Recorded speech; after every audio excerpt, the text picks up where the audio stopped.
Welcome to another episode. Good day. Be single. Charmed. Salutations. That's all I can think of. Howdy. Buongiorno.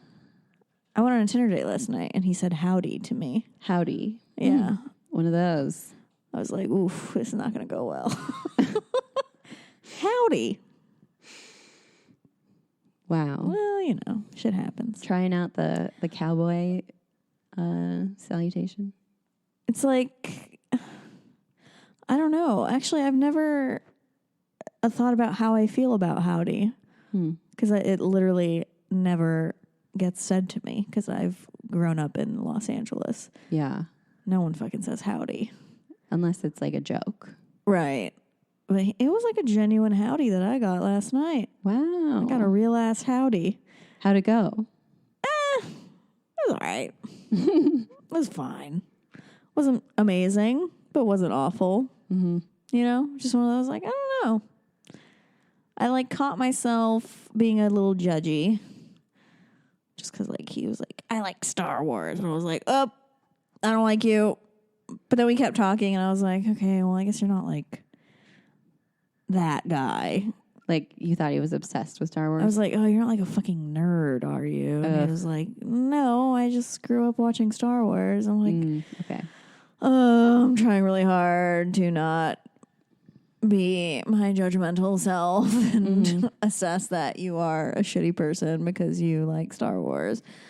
I don't know. I got work to do. Yeah. I'm generally, when people identify themselves as nerds, I'm always like, ooh. Get out of here. Because I'm just like, ugh.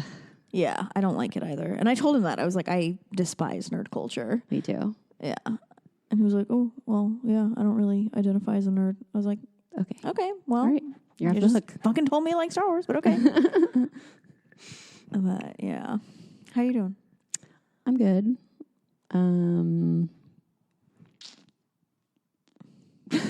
Okay, all right. There we go. Hey, good's good. Yeah. I don't know.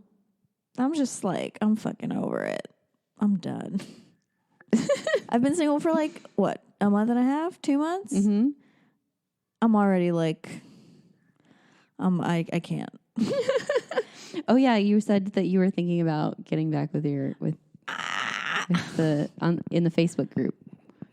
Yeah, I mean, it was mostly a joke, but yeah, it's really, I've like literally been ghosted already. I've been on like 5 dates, and of the 5, like 4 of them have ghosted me.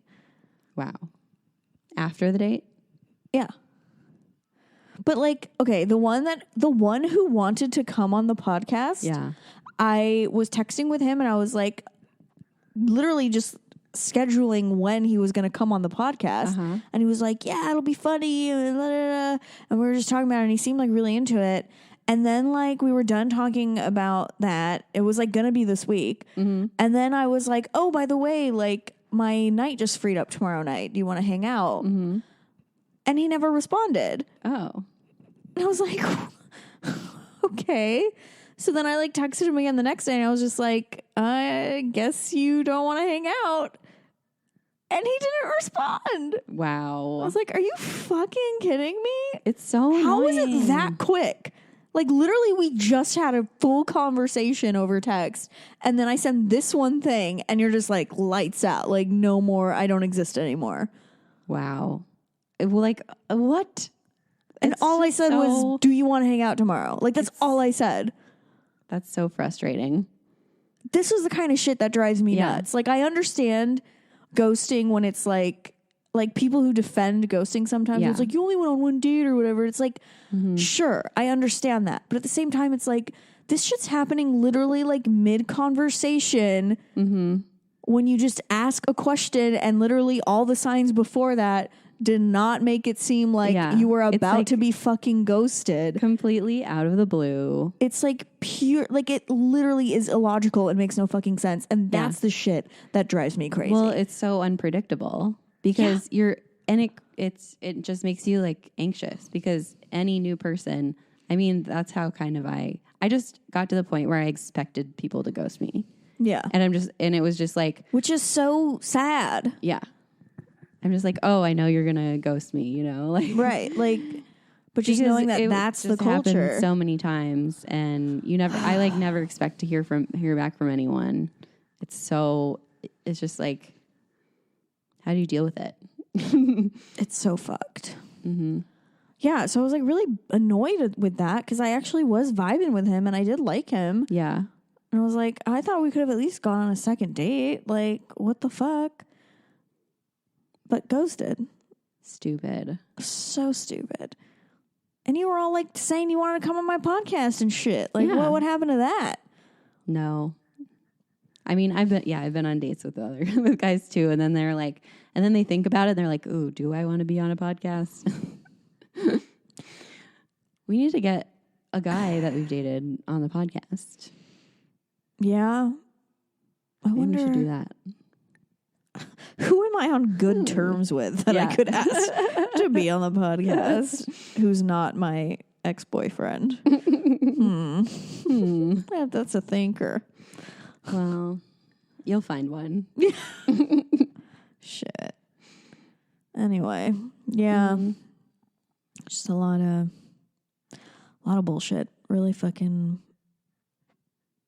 I'm hating Tinder again. I liked it for 2 weeks and now I hate it again. Mm-hmm. And I think I'm gonna delete it. Yeah. Yeah. The first cycle completed. Yeah. Of downloading and deleting. Fully back to single life again, where I'm like in and out of Tinder. Yeah. Oh God. What happened? Oh, so I voted. Okay. In the primary. And yeah. Me too. I sent the person that I'm whatevering, seeing, hanging out with, whatever, a butt selfie with my I voted sticker. Cute. My butt. And then he posted it on his Instagram story. I saw that. Did you know it was me? Well, I was with him and he showed it to me. Oh. This is what's awkward too, is I'm friends with him as well. Yes. So he was like, oh, look, it's Alexandra. And I was like, huh, okay. Wonder what this, okay. Yeah. It was a good selfie. I know. I mean, you were okay with him posting it, right? Yeah. Well, he posted it and then said, hey, look at my Instagram story. Oh, he didn't ask you first? No. And then I was like, oh, haha. I mean, I didn't care. He was like, well, that is kind of a thing where you should ask first. Yeah. Well, he was like, you can delete it. Like, I just wanted you to see it. He was like, I don't care. Like, I can delete it if you don't like it. And I was like, no, I like it. Oh, okay. Well, I guess it's fortunate that you liked it. Shit. Yeah. Yeah. But does that, what? So I was like, what does this mean? Yeah. Yeah, what does that mean? Did you ask him? Oh. I don't know, but I was like, if I would have posted it on my Instagram story, I would have gotten so many replies about it. Yeah. And he was like, oh yeah, a lot of people replied to that. And I was like, yeah, I mean, probably. I mean, it's a butt pic. It's a butt selfie. What were they like asking who that is or something? I don't know. Oh, you didn't I don't tell know you? what they said. Huh. Yeah. Oh boy, it's a sitch. So, I don't know. Maybe it means nothing. Yeah, I don't know. I'm not going to get involved. You guys figure that shit out. But it was a good pick, I'll say that. Thanks. Yeah. Well, anyway, let's, should we introduce our guest? I think we should. All right. Sounds good.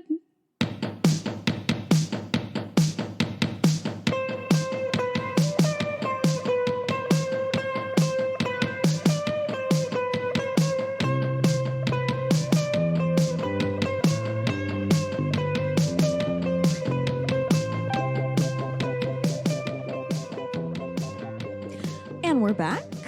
This week, we are joined by personal freedom coach and thick strip co-organizer, along with me, as well as the performance instructor / coach. A lot of coaching. Everybody, in the privacy of your own homes, give a round of applause and say welcome to Cera Byer. Hi. Woo. Thank you for having me. Thank you so much for being here. I'm so excited. We're excited too. Yeah. Can you explain what a personal freedom coach is? Fuck no. I'm just kidding. So I'm a coach, and especially if you are, on Instagram and have been for the past few years, you may have noticed that the coaching industry has become huge. And it was a long time ago that there was like life coaching, executive coaching, and sports coaching. And that was kind of it. But now, like, everyone is so niched down. They're like, I'm a woman's holistic spirituality love coach, and I'm a personal finance coach, and I'm a fashion coach. And like, everyone is a very niched in type of coach. So the main areas that I work with people on are body and body image related work. I work with a lot of people who are recovering from eating disorder or body dysmorphia. And then I also work with a lot of artists and movers and movement professionals on the business side of their craft. And essentially over time, I realized that everything that I did, whether I was working with someone on a body related issue or a business related issue, it's almost all the same questions. And they're questions about like, is it okay for me to take up space? Can I be myself? Can I be visible? Can I be who I am? Does anyone want this thing that I have to offer? And so it's really about being yourself and expressing yourself, whether that's through feeling safe to go after bigger auditions or, start a business based on your art, or if it's about figuring out how to live in your body in a way that feels good. So both of those things for me are about freedom. Personal freedom. Cool. Okay. I like that. Yeah. Never heard it before, so I was very intrigued. I'm joining the ranks of people making up their own description of what the fuck they do in coaching. Well, it's, you're just creating your own lane, making your own lane there. Yeah. Yeah. Because also even within life coaching or business coaching, you can say you're a life coach or a business coach, but that could mean lots and lots of different things. Like I'm a business coach, but I don't coach like tech executives in business. Not that kind of business. Yeah, exactly. Yeah. Not cool. Stupid business. But it's kind of applying the same lessons and stuff to those different areas.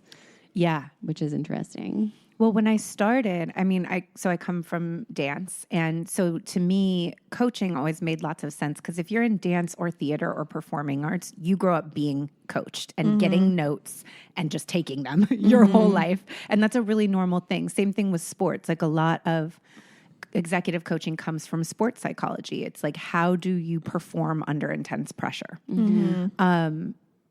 So when I started coaching, I had been teaching dance for a long time, and my particular area in dance was really about performance and choreography and storytelling.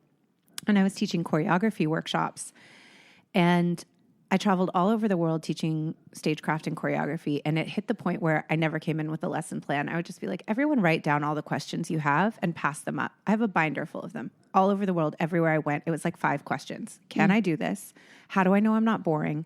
Does anyone care what I have to say? How do I know I'm not being derivative? And I was like, none of this is about dance. This is all about like any kind of artist. It's all the personal, like the narrative that goes on the anxiety. in your own head. So when I first started coaching, I thought I was going to be working with dancers. And then I was like, oh, I could do this with a writer. I could do this with a comedian. I can do this with any kind of artist because it's all the same fear-based, self-esteem based. Can I get out there and like say this and trust that people care? Yeah, for sure. And when you think about how everyone has the same thoughts running through their head, and you're just like, you feel like I have those thoughts. We all do. But then when you remind yourself, and like, oh wait, everyone does that. Yeah, as well. it's like comforting in a weird way. Like, oh, everyone freaks out about this shit too. Like, And then you peel back and you realize the reason that everyone has them is because of capitalism and public schooling. Like, it's like, oh, we all have this because we're all programmed that we're supposed to all be exactly the same. And that there are only... we were all told we were gifted. Yeah. Or we were all told that being gifted isn't as important as being practical. And that there are only a few things that make money. And if you aren't gifted in a way that makes money, then your gifts don't matter, right? Like all of this training that we have about how to person is completely fucking irrelevant now that people are making their money through social media. Like, it doesn't even exist. Totally. All these new ways to like be your own business have emerged. Yeah, I'm just going to coach everyone real quick. Anything that you want to do, you can sell on the internet. The end. Okay, all right. That was a free coaching. That was a free 10-week session. Yeah, exactly. Like, you can make money at it. Your family will not understand it. Yeah. Still trying to explain to my dad that my primary source of income comes from Instagram. He's like, but how? Like, I don't understand what you do. It's just a world it's too late for them. Yeah. He's like, are you sure you're not going to be homeless at any time soon? Like, is this real? Like, you don't go anywhere to go to a job? I'm like, no, I'm still okay. Yeah, it's wild. And I'm so thankful for it. Yeah. I cannot imagine. None of the business training that you can learn for the most part in schools has caught up yet to what business is now. Yeah, that's true. Yeah. When I started really... Most people are just learning from who they see, like just from seeing other people on Instagram do it or like other people on social media. Like literally I went out just and copying. got a 24-year-old business coach because I was like, this is someone who Instagram came out when she was 10. Wow. Like the last time I took business in college, Instagram wasn't out. Yeah. Right. Yeah, so it like didn't I matter. had to go find someone who understood social media in a way different way and have them teach me how to do it. And then I started making money off of social media, but at least like one thing I will pat myself on the back on is that I'm not too proud to be like, I need one of the kids to tell me how this technology works. I was telling Allison earlier, I'm a baby grandma, which is true. I'm like, how do you work the Instagrams for money? Child, tell me. Tell me, child. Be useful. Be useful, child. Teach me. Sorry, I'm eating a cookie. We have Girl Scout cookies and coffee. It's so good. So bringing it back around to why we're on this podcast. Yeah, enough about how much money you make. How much dick do you get? Exactly enough, and sometimes never enough, depending on the day. So you're single. I am, AF. Good. Yeah. Big single. Alternate title for the podcast. Single AF. How long have you been single? I have been single as long as I've lived in LA, so about 4.5 years. That makes sense. Yeah. Moving to LA will do that. Yeah. Well, I moved to LA and had a major breakup at the same time of a relationship that was 4 years long. Where were you before? I'm from the Bay Area, so Okay. I've always lived in the Bay. And my first year in LA on the heels of that breakup, I did a year of celibacy. Wow. And decided that I was just going to totally focus on like getting my LA life set up and healing from that breakup, which also just was a huge turning point in my own emotional understanding of what relationships were, because I was so shattered that I was like, oh, I have to do fucking like a hard reset, like factory settings. And dating in LA celibate is fascinating. Oh boy. Oh, you're still dating, but you're like After not. about 6 to 8 months of being just like totally focused on myself, I decided to re-enter the dating pool but maintain celibacy. Wow. And I dated celibate for a while, and that was really interesting. Telling them off the bat that you were celibate? Yeah. How did that go? I would say there were 3 different reactions. There was K-bye. That was reaction 1. There was, I really respect that. That's cool. But then you could tell that deep down they took it as like a dare.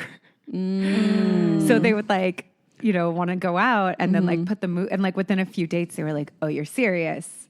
K-bye. Wow. And then there was kind of a longer version of that where people would hang out for maybe 5 or 6 dates before they realized I was serious and K-bye. Wow. Yeah. So was that when you were telling them you were celibate, you were like, not like, were you thinking of a time frame, or you were just like, for the foreseeable future, like this is how it's going to be? I had made a year-long commitment to celibacy for myself. Okay. So I had a date for myself that was like, by that point, it was like, I'm not breaking this streak, you know, because I was like, so no guy was like, ooh, if I just hold out till June whatever 13th or whatever. Yeah. No, surprisingly not. Like impatient. They like knew the date. Yeah. Well, there was a countdown. But with some of them also, like the no thank you would be on my end too. Because if one of the nice things about dating without sleeping with people is that a few dates in, if you're like, oh, I don't see this going anywhere, you're not super attached. Super. Yeah, that is helpful. That was what that year of celibacy really did for me more than anything else, was like it put sex in a different place in my life. Because before that, I was always just like, I mean, we've been hanging out for like an hour, like let's go. It's good. Totally. And realizing that as someone who like really, really likes sex and is a very sexual person, by putting sex in a place where it was like, this is really special and it is really sacred and it is really important to me, and I don't want to just share that with anybody, I refrained more and took more time, and was like, oh, it's so much easier to walk away from a situation a month or two in if you realize that it's not a fit if you haven't had sex yet. Yeah. Whereas if you're already all like oxytocin bonded and like, I get dickmatized. Yeah. If it's good, like I'm going to be like, oh, I see all these red flags, but I want to hang them all from your dick. So Right. I've been there for sure. So it must have like totally reframed it and just like, it did. It also made me realize that for a lot of my life, I thought I had anxiety and depression, but I think I was just fucking anxious, depressed men. Oh, interesting. Yeah, I think emotion, like I was like, these are like spiritually transmitted diseases, like spiritually transmitted demons. What? They're STDs. Yeah. Wow. You think you contracted anxiety from a person you had sex with? I think that you share an intense level of feeling and spiritual connection when you let someone inside your body, and that a lot of men have no vehicle for expressing their emotions besides sex. And I feel like there were a lot of times where men in my life who were struggling with feelings that they didn't know where to place came over to my house, pounded them into me, and skipped out my door. And I was like, I feel fucking terrible now. And I couldn't figure out why. And I think that when I stopped doing that and I stopped sharing sexual space with people who didn't feel like they had their own energy in alignment and they had their own processes for how they dealt with their feelings, when I stopped doing that, I noticed a marked difference in my emotions and like how often I had dips and swings. And I was like, oh, I think a lot of times that shit was not mine. Yeah. I mean, I could see that because like, I mean, as just hanging out with someone a lot, like even a friend. Sure. You know, yeah. like you pick up on their energies. Yeah. And when you're trying to like, be, on like a subconscious level. Yeah. When you're trying to have empathy for someone and you kind of get into their mindset and it kind of rubs off on you. So yeah, it it's interesting. I mean, I guess maybe if you're more attuned to that sort of thing, it could feel more like you're catching it from them. I guess that would make sense to me if you're maybe more of like an empath or...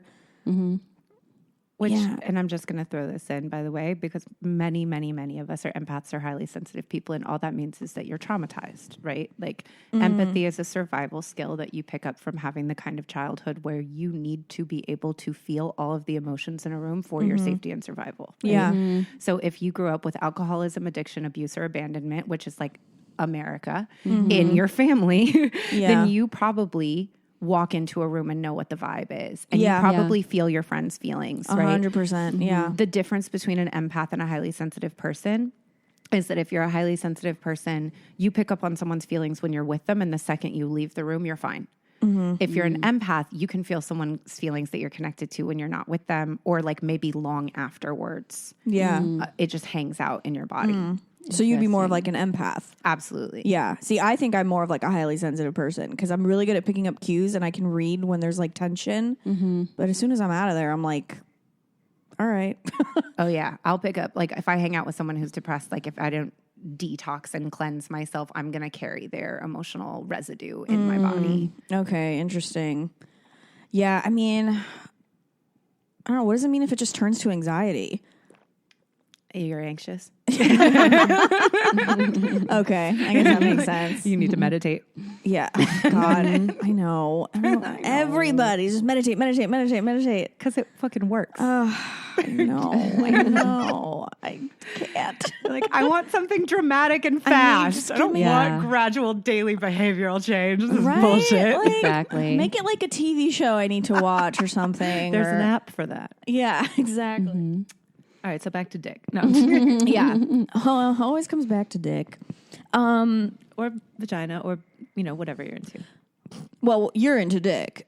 Primarily, yeah, it's true. Yeah. I played in the minors, but I never went pro. For the other I stuff. want to be gayer. I really do. Yeah. Not that I feel like it would be we say it all the easier. time. Yeah. We're like, oh. Though, like, my best friend is gay, and I don't see it being easier on her end. Yeah. Right. I think, Yeah. We're all just It's out a here whole trying other to function. set of Yeah. Our last episode, we had a queer person. And yeah, it also sounds she was terrible. like, there's a lot of bullshit that goes on in our world too. Like it's bullshit for everyone.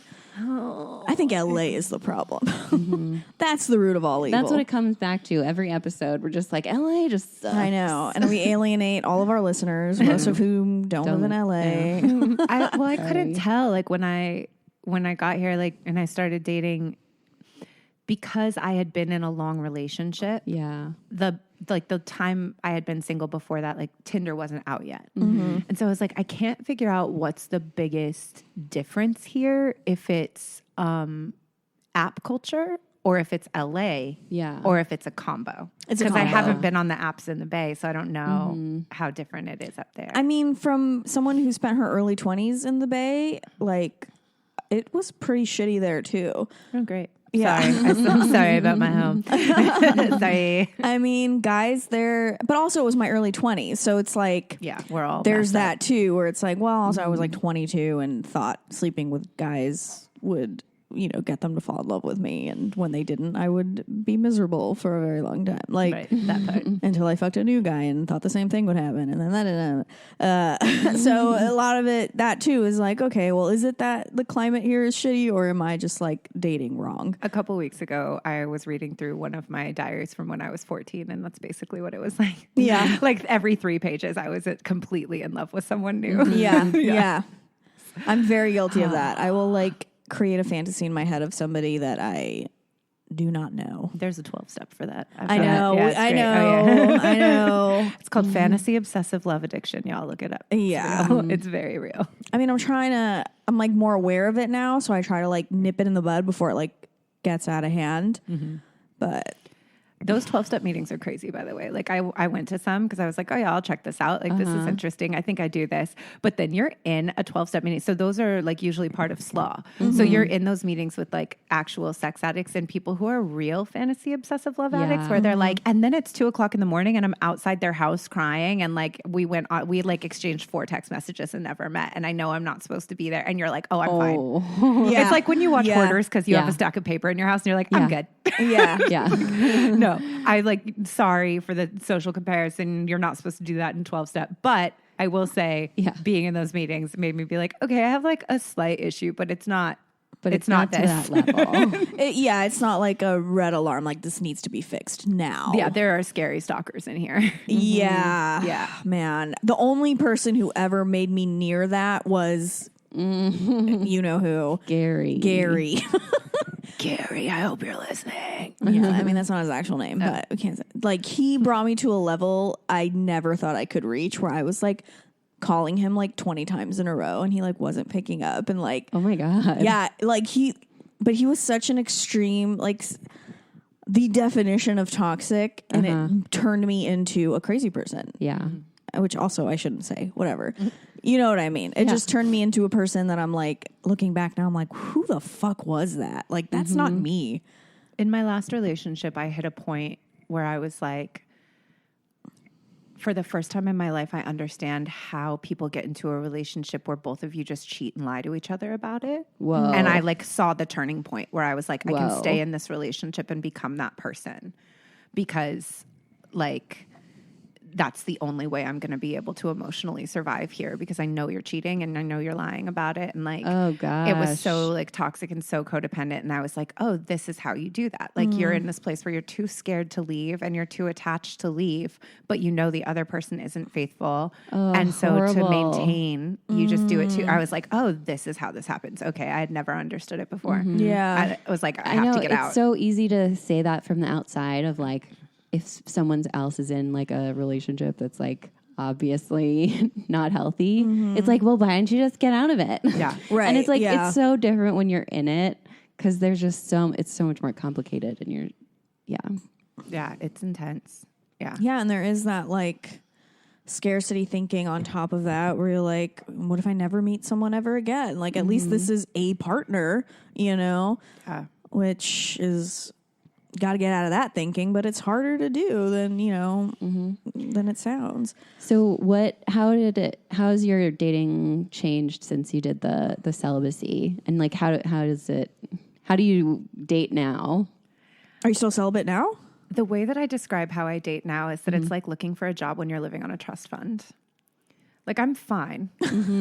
I don't need, right? Like, you show up at the job and you're in the best financial position. You're like, I only am going to take this job if I'm so excited to work here that I can't wait to be here every day because I don't need the money. Right. Yeah. So that's how I feel dating now. I'm like, I'm only going to unsingle myself if there's someone who shows up that's so compelling that it makes me want to take myself off the market. Like, you have to be the whole list for me to want to do that because I'm not dating from a place of need or lack, which just feels so different than anything else I've ever experienced in my life. And it feels really, really good. And it's interesting. Like, I have friends who are younger than me who are like, oh yeah, no one dates anymore. Like, there's no chivalry, there's no courtship. And I'm like, I get taken on dates all the time. I get doors opened for me and chairs pulled out and people pay, like all that stuff. But I think it's because like, if somebody asks right away if they can come over, I'm like, ew. Yeah. No, absolutely not. Do you want me to chop myself up and put myself in your basement? Like, you're a stranger. Like, yeah.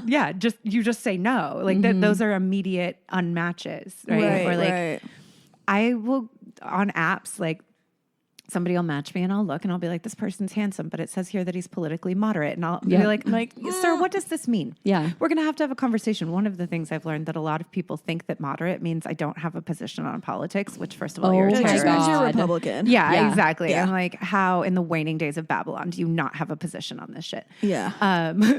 It's like they're too afraid to tell you what their actual opinions are. Right. I think what they it still means is wanna I fuck. legit don't pay any attention. And that's scarier to me. That is horrifying. Right. That's a boner killer, like not interested. But yeah, I've made some good friends in the past few years of dating. I've had some like loverships that lasted a few months. And then because I want something so specific and I know I want to get married and I know I want a certain type of partnership at the age I'm at now, which is like my late mid 30s. Is that a thing? I'm damn near motherfucking 40 years old. Like, I'm 37. Alice and I were talking about this before. Like, when I was in my 20s, like, I would hang out with somebody for a couple years. When like 3 months in, I was like, oh, this is not good. And I was like, nah, I'll just hang out. Like, at 37, if you want to get married, you don't have a couple years to hang out. Yeah. So I've gotten really good at just being like, I think you're a wonderful person, but I don't think you're my person. And sometimes that's sad. But I'm evaluating this from this perspective of like, you can't just be hot. Yeah. You can't just be like, so for most of my 20s, it was the triad. There's hot, smart, and funny.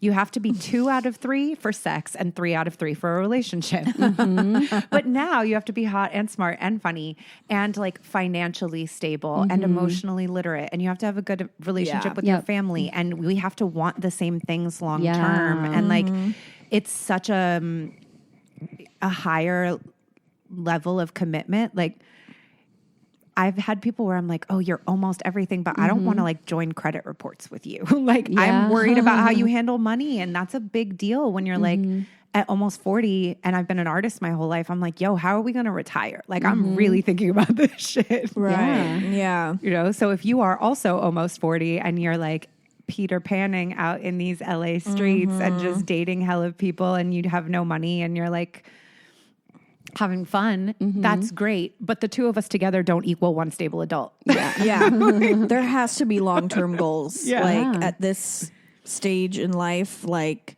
if you're not thinking about your future, it's like, what are you doing? Yeah. Like in your 20s, you could do whatever the fuck you, it was like, did not matter. I was like, I don't care what you do, who you are. Like, I was like, yeah, whatever, let's just hang out. It's chill. And then like now, and it sucks because it does make it harder. Like it does just make. Yeah, because so many guys are just like, I don't know. Yeah. Haven't really thought about it. Yeah, and that's wild to me. What? Like you're 42 and you're like, oh yeah, I want kids but someday. their timeline is different. But like, you're going to be they're 70 42 at your kid's high school graduation? Yeah. Like for them, it's doable and they're okay. A lot of them are okay with it. They're like, oh yeah, I don't want kids until I'm 50. Like It's just not fair. yeah. It is not fair. They're This on doesn't make different sense to me. timelines. Like, look, your kid is going to be like, your kid's friends are going to be like, oh, your grandpa's nice. He's Yeah. going to be like, that's my dad. Like, Yeah. Yeah. weird. 100%. But you know. But Janet Jackson just had a baby at 52. yeah. So, Did she really? yeah. Yep. Chloe 70 is pregnant. Like, Wait, Janet Jackson is only 52? Well, she had a baby at 52. I think she might be 53 or 54 now. yeah. Why did I think she was older than that?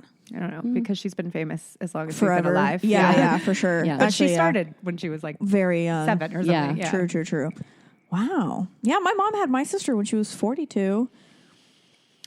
I don't know if I want to birth anything. And so that's Yeah. another interesting thing about I like kids a lot and I don't mind being with someone who has kids. But it is another thing coming into being someone who knows they want marriage but doesn't necessarily want kids is that's something that's sometimes a deal breaker too, where it's like, oh, you're a wonderful person, but you really want children. And Yeah.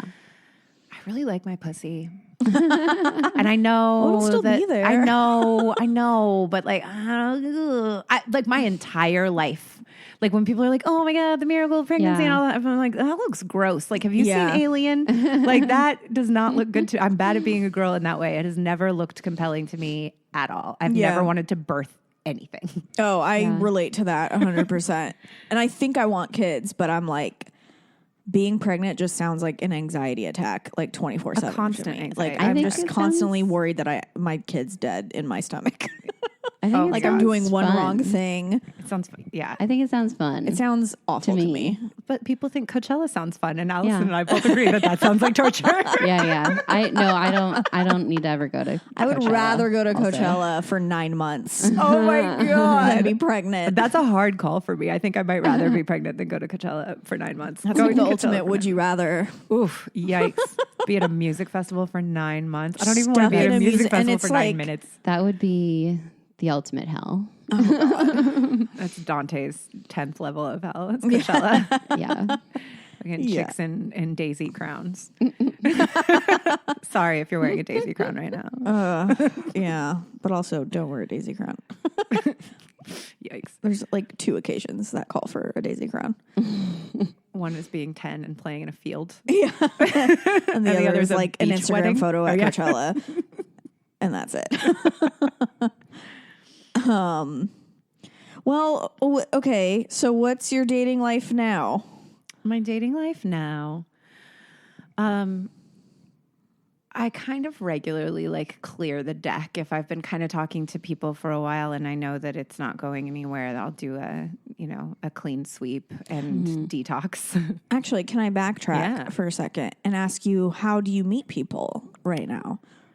A mix of in person and on apps. Like I was talking to my best friend about this the other day, and she's like, "Oh, I can't do apps." And I was like, "Well, then in person it is." And she's like, "I never meet people in person." And I was like, "Do you smile and make eye contact and say hi?" And she was like, "Fuck no, that's terrifying." And I was like, "Right, so you're gonna have to do one of these things." Like she was like, "No, Something's people gotta probably give. think I want to fight them." And I was like, "Yeah, that's not a good strategy for looking available, right?" Yeah. So yeah, when I'm out. I do meet people out. I tend to just be friendly and make eye contact and say hi. And So you make eye contact with someone that you're attracted to? Yeah. But I make eye contact with fucking everyone because I'm a person. Right. But I'll make extra eye contact with someone I'm attracted to. Is it like flirty eye contact? Oh, my come fuck me eye game is harsh. It's so good. I have gotten my best come fuck me eye story was I was in a restaurant with a friend and I was facing the window and my friend had her back to the window and a cute guy walked by and I made eye contact with him as he walked by and I maintained it and he kept looking back and I kept looking over and he kept looking back and I kept looking over. 5 minutes later, he came in with a bouquet of flowers and his phone number and Oh my said God. that I had made his day and I was like, best eye fuck ever. Oh, Wow. Yeah. That's I've gotten people to amazing. turn their cars around and park their car and come get out and talk to me. What? But I do it on purpose, and Yeah. I do it as an experiment in places where I feel safe. But I do like try to see how clear I can make it that I'm not going to come talk to you. You have to come talk to me through only eye contact. But you're and like smiling. opening the door for it. Yeah. Mm-hmm. There's like the look, and then the like kind of look down, and then the like raise your eyelids and look back and smile. Yeah. Oh my God. Oh, yeah. I've never done Yeah. that in It's my so life. fun. I'm should try it. terrified. Oh, You it's should so fun. try it. Like So I what's would gonna look at happen? someone. Yeah, I don't know. To me, that just sounds like I can't do it. Oh, you could. And it's so low stakes because they're a Yeah. stranger. Like the worst thing that can happen Right. is you won't know them. They'll just be like, "Oh, there's someone staring at me. I'm like, gonna go do now." you have something in your eye? Yeah. I feel like my come fuck me eyes are just like. Let me see. I'm gonna try them right now. I'm so Yeah. excited. Give it to us. Okay, like a. Yeah, don't nod. That was that. Don't do that. Okay, no nodding. That was like come by a car. like a wink, like a wink, maybe, like a hey. But just the eyes that you did were good. Yeah. Just like, yeah, hello. Just look at them and think about what you would like to do. They can read it. Or you They'll can know. like maybe like say what you want to say to them, but in your head. In your head. And just like maintain eye contact. Yeah. I think I just look like I'm thinking, thinking about. But the taking key a is shit. you have to do it like even when it becomes uncomfortable, right? Like what's the secret to the sexy eye? So if you're walking by and you make eye contact, if you're close enough that you can say hi, I'll say hi, you know, as we're walking past, or like good morning or whatever, or I like your shirt, something, you know, like if you want, you can say something. If you're not close enough to say hi, it's just the eye contact. But then you have to keep looking back. And if you notice they're looking back too, then you're in that thing now where both of you are looking back. And then you turn a corner and you walk really, really slow and you just like count to 10. They're going to chase you. If they're not married, sometimes if they are, that has gotten me into trouble. Sometimes even if they are married. Yeah, but that's not your fault. And if they don't have a wedding ring on, you know, you'll find out. Yeah. It will come to surface. It will always come to the surface.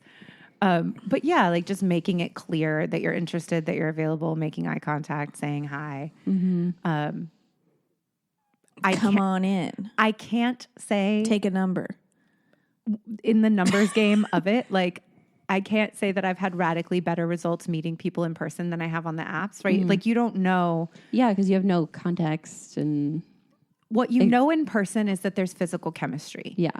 What you know in the apps is potentially everything else but whether or not there's physical chemistry. Yeah. Like you can meet Yeah. and be like, oh, like it's there on paper, but I'm not attracted to you in person. Yep. When you meet in person, you're like, oh, I'm really attracted to you. And we start talking and like, we have Yep. nothing in common Yep.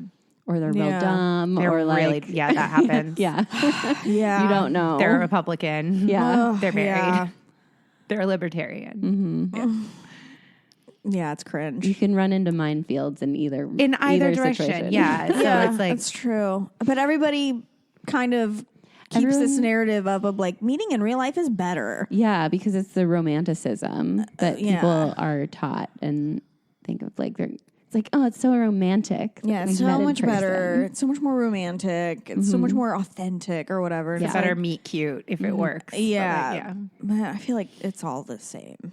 Yeah. At Yeah. this point, especially. Yeah, it really is all the same.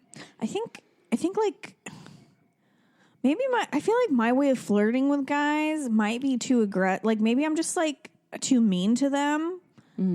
What do you do? Nicer. I do kind of insult them. Like I kind of do that thing that pickup artists You're a tell nagger. dudes to do. Yeah. You're Ooh, nagging. that sounded a little. No, nagging. That's what it's called. Negging. Nagging. Allison's been guilty of it this entire time. I do kind of nag a little bit, but not intentionally. Like honestly, it's very from a genuine place of like, I don't understand why you do this.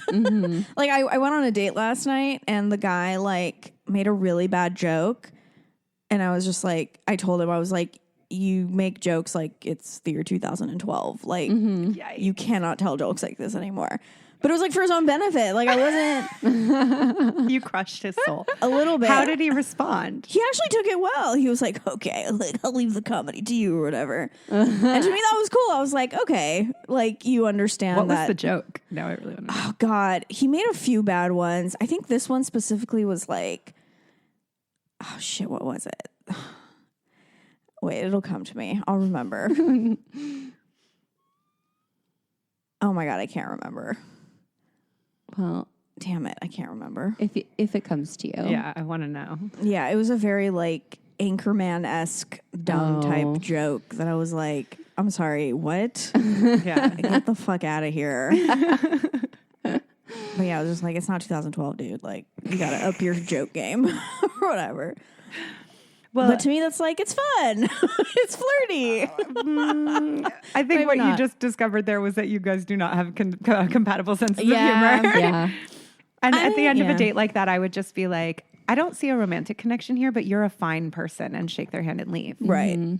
Right. Like that's the end of it. I'm just like, oh, like, I don't know. And again, like the job interview thing, I feel like I can have a 45-minute conversation with anyone. Like I'm a friendly person. I genuinely like people. Like I'm happy to meet people. Someone not being the right person for me doesn't mean they're not a cool person. They just might not be a good fit for me. Most of the people I meet aren't like egregious or terrible. They're just not a match. Totally. And so like I'm down to have one drink with somebody and be like, yeah, I don't see this going anywhere, but you're very nice. Have a nice day and leave. Yeah. It doesn't have to be more than that. What do you say to people? Like, do you let them down on the date or do you wait until after? Oh, that thing I just said, I literally will say that to people and shake their hand and leave.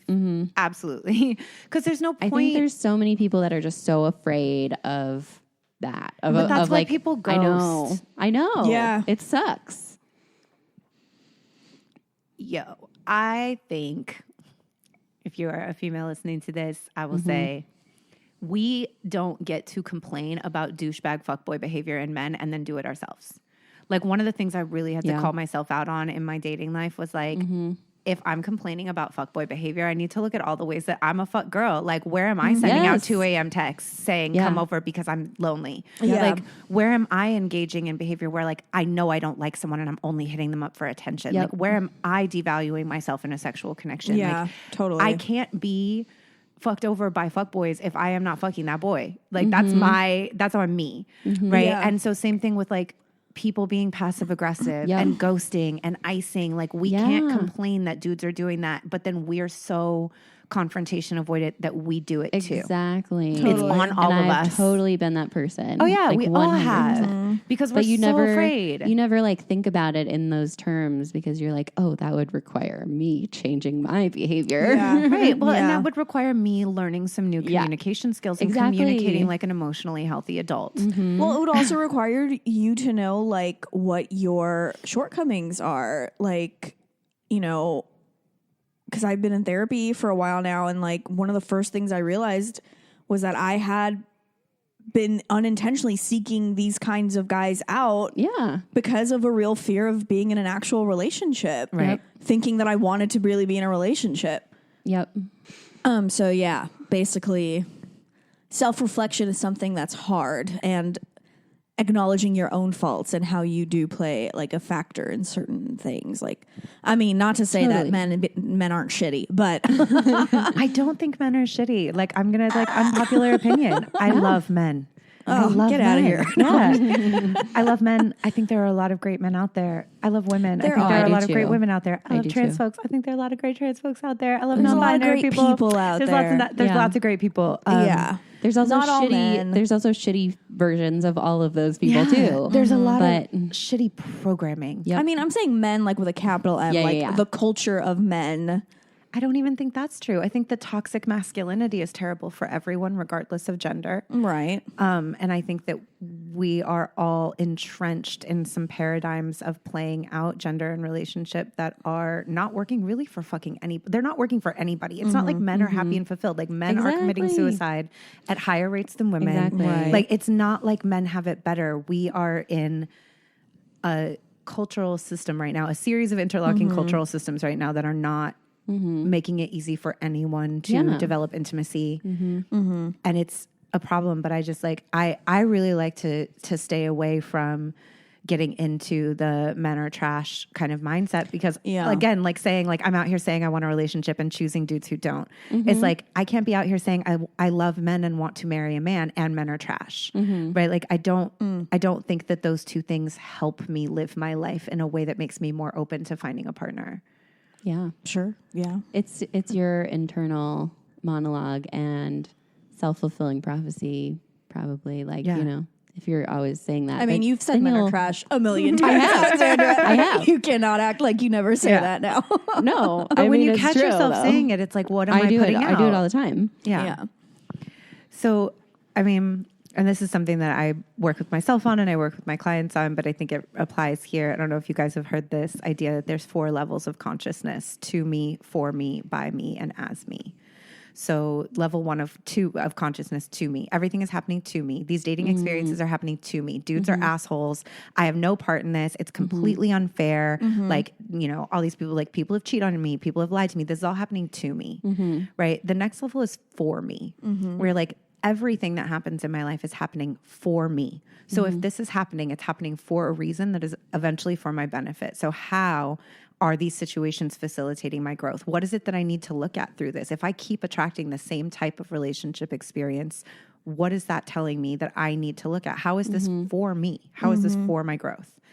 The next level is by me, where you start to realize that you create your own reality and that life is happening as a direct result of the things that you seek and your cognitive bias and the things that you're looking for and the energy that you're putting out. And then the next is as me, which is actually like Christ consciousness and like Buddha. And most of us don't ever reach there except for like a couple of times like on ayahuasca or something. But like it's very rare to live there because that is like when you hit the level of complete oneness and lack of separation where you understand that we are literally all one energy. So it's like that's like the highest level of consciousness you can reach, right? Whoa. So maybe you hit there once or twice on drugs. Most of us don't live there all the time. Yeah. But if you can at least try to notice the places where you're living to me and get to for me, right? Like, where do I act like everything in my life is happening? We all know those people who take no accountability. They're like, oh, this job situation sucks. My roommate sucks. Then this thing happened. My car got rear-ended. Like, everything's happening to me. And you're like, And whenever you hear someone like complaining about that stuff, it's always like, well, what are you doing about it? Yeah. Like you have to do something about it if you don't like it. And even deeper than what are you doing about it? How is this actually serving you? Right? Like how is this happening in a way that's designed to alert you to the places where you're asleep in your life and asking you to wake up to a higher level of what's possible for you? Like what are they doing differently than what you're doing? Where you think all these things are just happening to them, but they must have been doing something. Yeah. Like in what way are you a match for cheating? In what way are you a match for ghosting? In what way is that behavior a mirror to your wounding? In what way is that behavior like what you went through in your childhood where you're not going to be able to have a healthy adult relationship until you heal that shit so that you're not responding like a wounded 6-year-old to everyone that you fucking meet. Yeah. And that's your job. Like that's not your partner's job. Yeah. But it we all really have is shocking that to me how much is tied to your childhood. Like everything. Oh, yeah. I literally had no fucking clue until very recently in my life. It's that like all of the programming, how your brain operates is all just your childhood and stuff that happened in your childhood. Literally just those years, which makes me even more terrified to be a parent. Oh yeah. Like, wow, you could really fuck shit up for someone. Well, and there's no way to avoid fucking shit up for someone, no matter how good of a Even parent if you are. you are like aware of it. It's guaranteed. Like, yeah. No matter what. Everyone has their own shit. For sure. But that's just, being human. One thing that I do think is There's just levels of severity. Yeah. is real and generational that's going on right now is that I do think that there's a narcissism epidemic. And like, I didn't know what that was. I didn't know that narcissistic relationship abuse was a thing or what it was. And I think that people are talking about it more. But the reason that I think it's an epidemic is it is formed in childhood during the years of 0 to 7, right? So narcissism is a completely collapsed sense of self and self-esteem. A lot of people think narcissists have big egos, and it's not that. Narcissists are desperately insecure people. But they feed off of other people. Yes. That's where they get it from. They crave the attention because they can't make it themselves. Yeah, they have zero sense of self-awareness or self-esteem, right? And so if someone is not telling them that they're awesome, they cease to exist, right? So that is a lot of people right now. And narcissism is more common in men just because of the way that it's formulated. But there's this mix of like having incredibly permissive parenting and kind of being told that you could do no wrong and being given lots and lots and lots of leeway.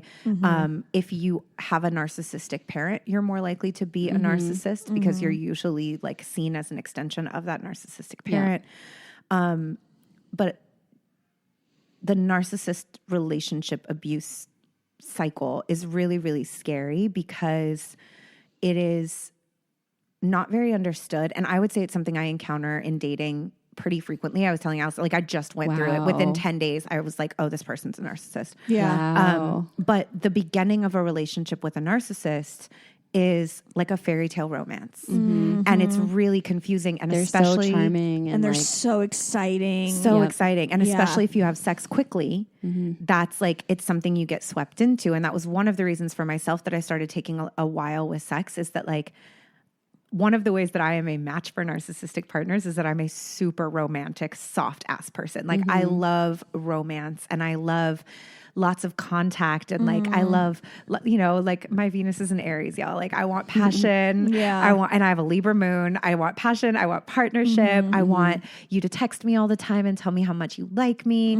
I want I want dinners and trips and like I love that shit. And I give it too, you know, like I love that stuff, which makes me very susceptible to that like narcissistic sweep you off your feet. Because they'll do that. Because they will do it. Yeah. And then once you get in, they start subtly devaluing you, and then you try to point it out, and then they'll go into some kind of gaslighting or manipulation or telling you that what you feel is not what you feel, and then they'll start trying to like subtly cut you down for things they think that you're insecure about. And if you fall for it, and I have fallen for it because when I was younger, especially, I didn't know what was happening. And I'm so you're like, just how do we get back to when it was awesome? How do we again? Like I don't understand what's happening, and I in the past especially would apologize for things that weren't my fault just to keep the peace and all that stuff, right? So if you are like in over your head where you don't recognize what the behavior is, you can get really sucked in to the point that then you're years deep into a relationship with someone who has slowly eroded your self-esteem and your self-confidence and made you believe that you can't leave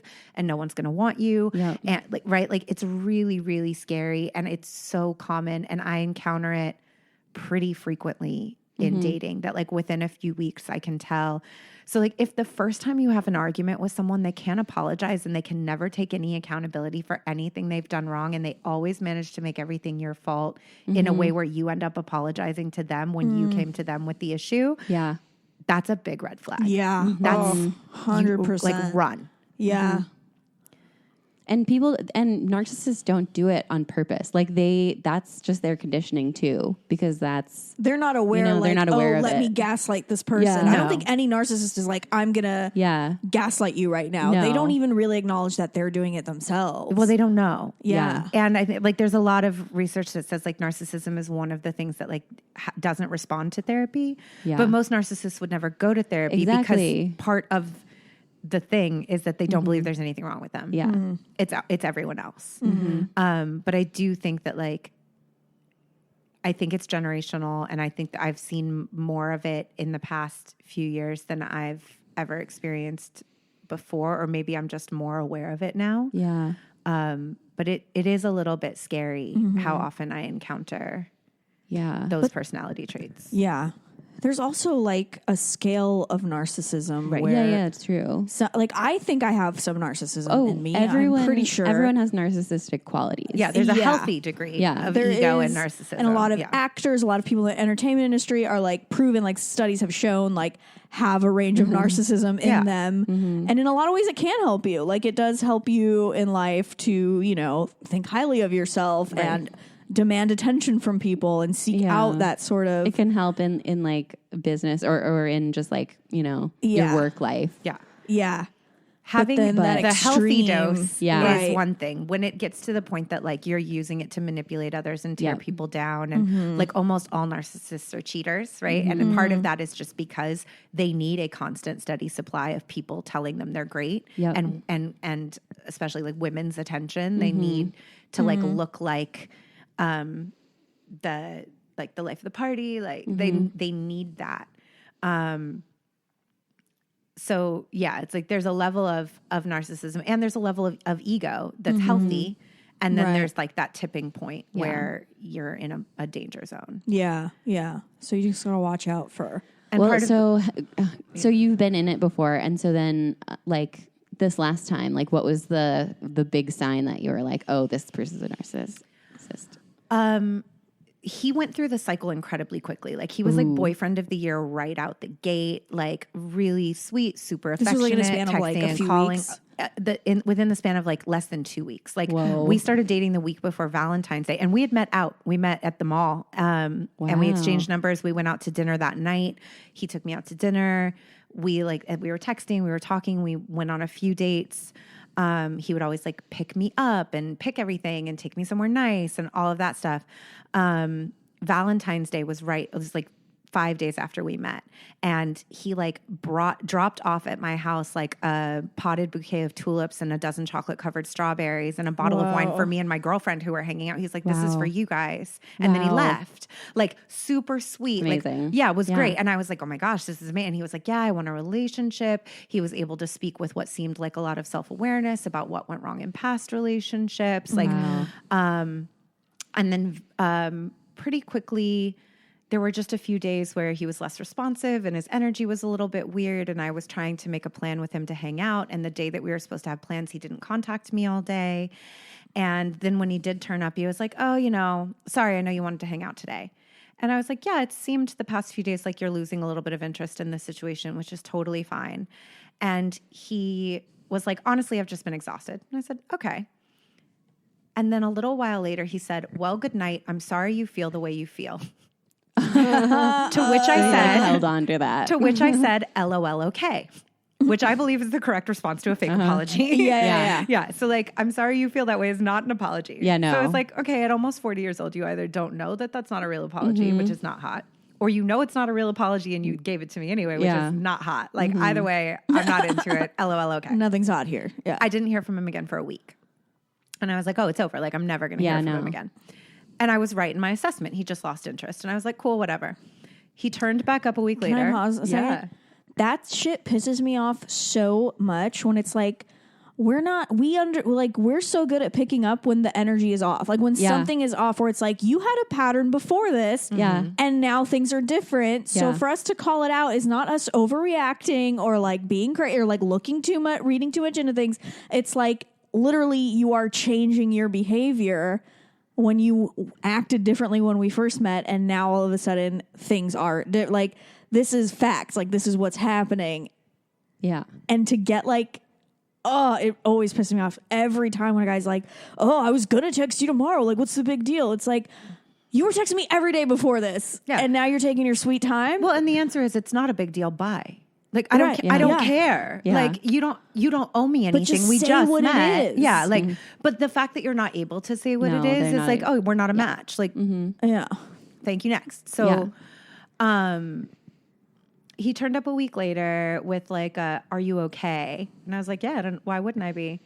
And he was thought like, he must have devastated you. Yeah. And so I was like, well, I told you it seemed like you were losing interest in our situation, and you issued me a fake apology and then ghosted me. So I just assumed we were no longer speaking. And he gave me this big straw man argument about how I had I was being really annoying and insecure because I had projected onto him that something was different, but it wasn't really different, and that was really my issue to work through. And he was just giving me space because obviously I was going through something. And whatever men had hurt me in the past had made me dysfunctional in my dating relationships, and that I really, like, it was really on me. Wow. And I knew, I'm going to take accountability here. I knew the correct response was, thank you. I wish you the best of luck. Mm-hmm. But instead, I was like, I got a little time. So let me break it down. And I sent him an itemized list. Yeah. And it was like, 1, here was what I was actually, here's why I said what I said. Like, I noticed that there was a difference in the pattern and I brought it to your attention. Yeah. 2, when I did that, you issued me a fake apology. 3, after that, you stopped speaking to me. 4, just now, again, when I reiterated what happened, you gave me a list of things that weren't actually what I was upset about and insisted that they were I was upset about. You're attempting to gaslight me. All of these are signs of emotional manipulation. I would appreciate it if you delete my number. Yeah. And he wrote back a long thing. Oh my God. Basically about how I was super insecure and I was projecting and how what I really needed to worry about was how at my advanced age and as a divorced person, I needed to be more worried about why I can't keep a man and how I had just lost a good one because of my own insecurity. Disgusting. Gross. But I want to point out that if I was in a place where I was more insecure. Exactly. And I had like really been hurt and I had kept engaging and I had cried. And apologized, he would have gone back to boyfriend of the year. And then every time we argued for the rest of our relationship, he would have brought up something about my age and my divorce because he perceived that maybe that was an area he could get me. He knows those are the buttons to push. Those are the buttons, right? Like maybe I'm going to be able to play on your scarcity that you're never going to get a man, right? And it was just so clear. Yeah. It was so clear. And I just wrote back and I was like, your attempts to insult me are childish and petty. They don't hurt. I am not insecure about my age or my divorce. I don't have trouble keeping a man. I'm very selective about the men I allow in my life. And based on this conversation, I made the right decision not to proceed with you. You're probably not as good a guy as you think you are. Take care. Yeah. And then I blocked him on everything. Good. But I didn't need to have that whole conversation. No. Like I should have just been like, okay, thanks, bye. Yeah. But like you were in the mood. So yeah, every once in a while you're like, all right, let's play. But I can imagine that he probably has used it so many times and it's worked on people who it's worked on other women who actually are like not in a great place. Yeah. You know, like, oh, wait, maybe he's right. Maybe I am overreacting. And I can't do like, you can't insult me. I grew up in a household with a lot of verbal abuse. So like for the rest of our lives, anytime you said anything to me, I'd be like, I'm sorry, I can't hear you because of my advanced age. Like I will never get over that shit. Like like every time we kiss, I'll be thinking about the fact that you tried to use my divorce as a weapon or something. Like I will never get over it. Wow. Yeah. So like that does not, the second anyone insults me in any way or tries to use something I disclosed in confidence as a weapon, I'm like, we're done. Like it will, I can't unhear that. I cannot unring that bell. Yeah. We're going to be having sex and I'm going to be like, you remember that time that you said? Like, there's just no way. Yeah, there's no coming back. Yeah. Wow. I mean, it's just so incredible that he used this script on you thinking that it was true and it was the complete opposite. I'm like, you were like, whatever, I don't care. But like, but I can see like how it probably has happened to him where the girl was like freaking out and like, oh gosh, what's going on with him? And he had told me that he dated a lot of older women. So I bet in the past that was one of the things he was able to use on women who were older than him. It's like, oh, at your age, you should be more concerned about blah, blah, blah, blah, blah, blah, blah. Yeah. Because it is something a lot of women are insecure about. Yeah, totally. And if that's the script that's going on in your head and someone says that to you, it feels so much worse. Yeah, you just played right into my worst fear. Yeah. It's about control. It's all about wanting to control. But it's so funny that he tried it on you and you were like, peace out. Wrong. Yeah, incorrect, sir. Yeah. And the worst thing you can do with people who are like that is try to engage them because you can't win because there's nowhere to go. They will never admit that they're wrong. They'll never admit that they have any fault. And eventually you will just end up apologizing for something you didn't do and like just to get out of it. Yeah. Like, you just have to run. Yeah. there's always that desire in me to be like, do you understand what I'm saying? Like, do you get why this is frustrating? Like, do you understand? And it's just like, it's just like talking to a wall sometimes, or like, oh, they're never going to understand this. After my last relationship, I did Codependency Anonymous 12-step. Big shout out to Coda. Highly recommend it. Oh, okay. Because we went to therapy, and our therapist was like, oh yeah, you guys both really need like family program stuff from your childhoods. And I was like, I'm all for it. Like anything that'll help, I'll try it. I'm like, oh, it's free? Like, yeah, I'll go. He was like not interested. But I did Codependency 12-step, and that was one of the biggest hallmarks of codependency, is feeling like desperate for people to need to understand your point of view and what they did wrong. Yeah. And feeling like you can't let something go until someone understands why you're upset or what your perspective is on it. And it was such a big shift for me to be like, oh, they don't have to understand. Like I can fully give up the need for you to get where I'm coming from. If you don't want to, I don't need to make you, and like I can just go. Yeah. Yeah. Like you have to be, and this has been one of the biggest things for me in dating, is like I'm deeply engaged in my personal growth. Like I'm deeply engaged in my own work. I'm deeply engaged in my spirituality. I'm always trying to better myself. That's my number one requirement for partnership. You need to be as engaged in doing your work as I am in doing my own. Because if not, 6 months from now, I'm going to be a totally different person, and we're not going to know each other. Like we're not going to maintain communication. We're not going to be equally yoked. And like, there's a lot of people on both sides of the spectrum that are just not engaged in their personal growth. And it's just like, it's hard to find people that are on that tip. Especially men.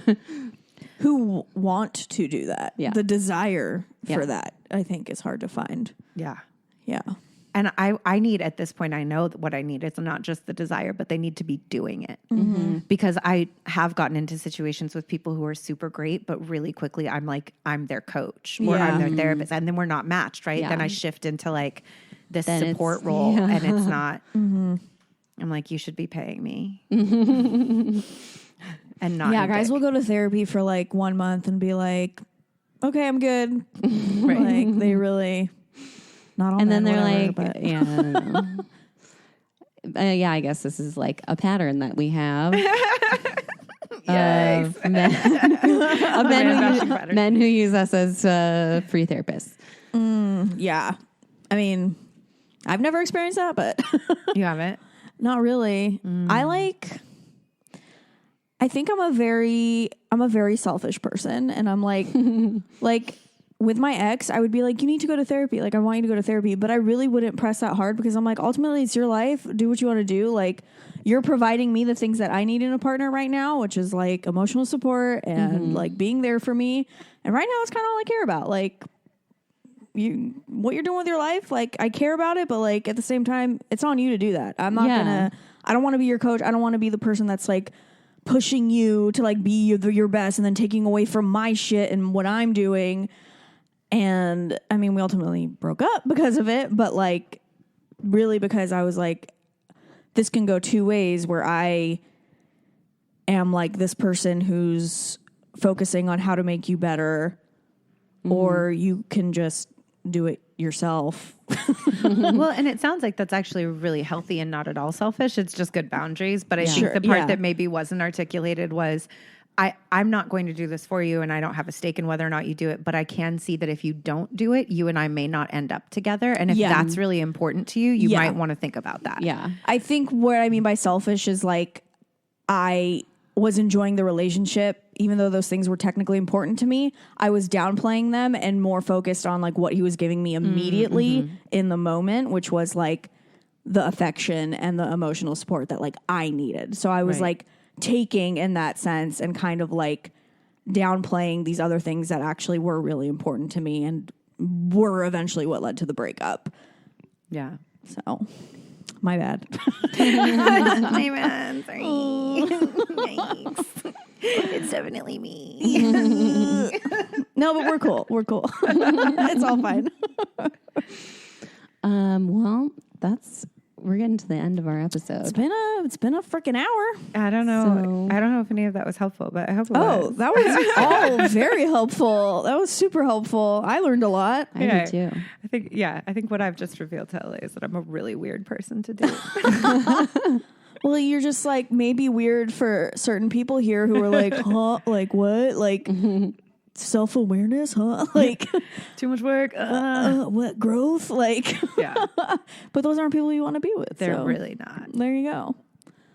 Well, how can people follow you? Oh yeah, Or I'm on the hire you gram. as a coach? Yeah. So I'm on Instagram at Intuitive Edge Coaching. And yeah, you can follow me there and you'll find all of my other stuff there. And I always love talking to people. So if you heard this and you want to talk to me about anything, please hit me up. I'd love to talk to you. Yeah.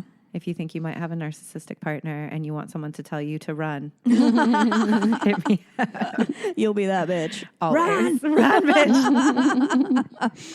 Awesome. Yeah. Thank you so much. Thank you so much for having me. That was super fun. Yeah. We've been Maybe we'll record a little bonus episode. Oh, yeah. Do you have some time? Sure. Okay. Right. Yeah, let's do a bonus clip for our Patreon subscribers. Yeah. Yeah, What are we bonusing? they get Patreon. extra material. Oh, we'll figure it out. I'm into So yeah, if you're our subscriber, stay tuned for the bonus clip. But if you're not, then this has been the episode. Bye. Pace. Yeah, if you want to hear it, it's patreon.com/besingle. And yeah, see you next week. Bye. See you next week. Ooh, What? Oh. by the way, new episodes are coming every Tuesday now. Tuesday. FYI.